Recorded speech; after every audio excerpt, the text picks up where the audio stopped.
Hi everyone, in front of me I've got Xiaomi 14 Ultra and let me share with you how to reset camera preferences on this device. So let's start with opening the camera app, and I hope that you can see those grid lines. I've applied them before I've started recording because I'd like to show you the visual evidence that the reset option will work, because they should disappear after the whole operation.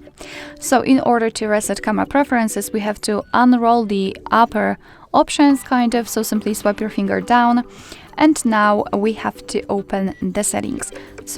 Okay, got it.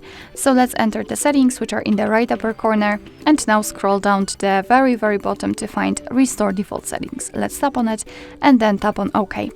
The settings flashed a little bit, so let's go back, and as you can see, the green lines are not visible, which is one of the evidence that the reset option worked. Alright, so that will be all. Thank you so much for watching. I hope that this video was helpful, and if it was, please hit the subscribe button and leave the thumbs up.